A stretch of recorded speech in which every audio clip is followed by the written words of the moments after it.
Bismillahirrahmanirrahim. Assalamualaikum warahmatullahi wabarakatuh. Alhamdulillah, wassalatu wassalamu ala asyrafil anbiya'i wal mursalin wa ala alihi wa sahbihi ajma'in. Pertama-tama marilah sama-sama kita panjatkan kehadirat Allah Subhanahu wa taala yang mana telah memberikan kita kesehatan dan kesempatan sehingga kita masih bisa beraktivitas seperti biasa. Salawat bertakaikan salam tak lupa kita hadiahkan kepada Nabi besar Muhammad SAW yang telah membawa umatnya dari zaman jahiliyah ke zaman Islamnya seperti saat ini. Baik, terima kasih kepada Ibu dosen Dr. Yuslaini Budianti MA yang telah membimbing kami di dalam mata kuliah Sejarah Pendidikan Islam. Yang saya hormati Ibu dosen Dr. Yuslaini Budianti MA dan yang saya sayangi rekan-rekan PDC non-reguler pasca sarjana UINSU.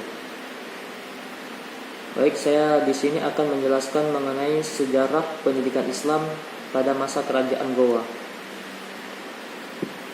Agama Islam masuk di Sulawesi dimulai di bagian jazirah sebelah selatan. Daerah ini didiami oleh suku Makassar dan Bugis.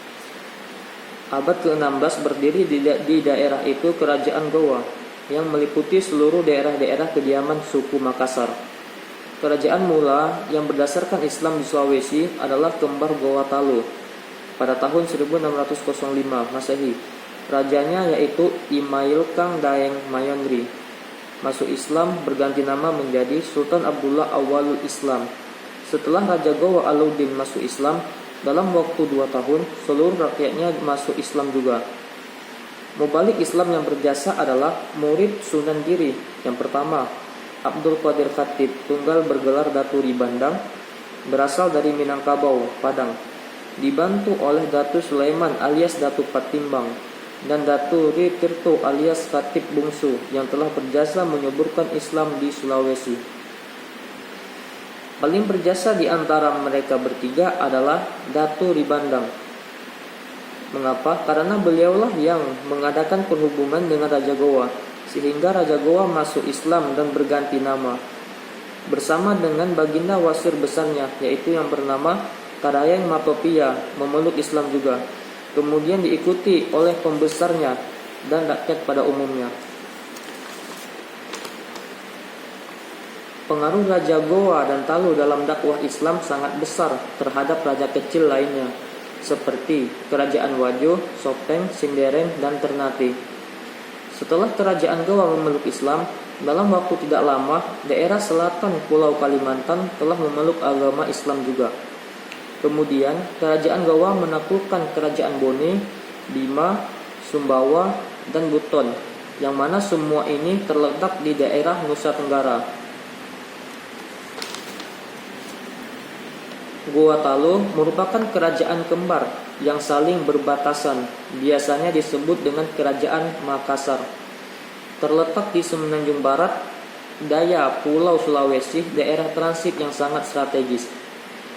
Gowa Talo tampil sebagai pusat perdagangan laut, menjalin hubungan baik dengan Ternate yang telah menerima Islam terlebih dahulu dari Gresik.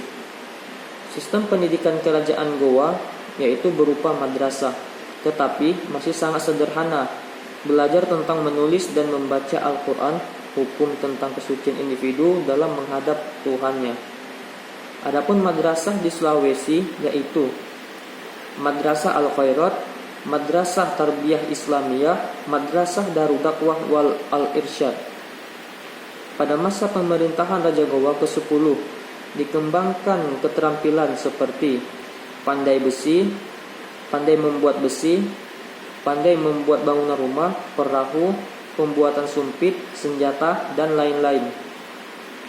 Penetapan agama Islam sebagai agama resmi kerajaan yaitu pada tanggal 9 November 1607. Sistem pendidikannya semakin berkembang. Masjid Kaluku Bodoa yaitu menjadi pusat pengajian Islam yang dikunjungi oleh siswa, baik dari Kerajaan Gowa maupun dari segenap negeri Bugis Makassar lainnya yang telah menerima Islam. Masa pemerintahan Raja Gowa ke-15 yaitu pada tahun 1637 sampai dengan 1653 yang bernama Sultan Malikus Said. Beliau menetapkan bahwa tiap-tiap negeri memiliki masjid dan tiap kampung memiliki langgar. Di setiap masjid dan langgar digunakan sebagai pengajian agama bagi para pemuda di tempat itu. Guru yang mengajarkan Al-Quran dan ilmu agama lainnya disebut dengan Anrong Gurunta atau Gurunta. Kesimpulannya, kekuatan politik jika digabungkan dengan semangat para mubalik untuk mengajarkan Islam merupakan dua sayap kembar yang mempercepat tersebar Islam dan Islam akan berjaya kembali. Mungkin ini saja presentasi dari saya dan penjelasan dari saya. Wassalamualaikum warahmatullahi wabarakatuh.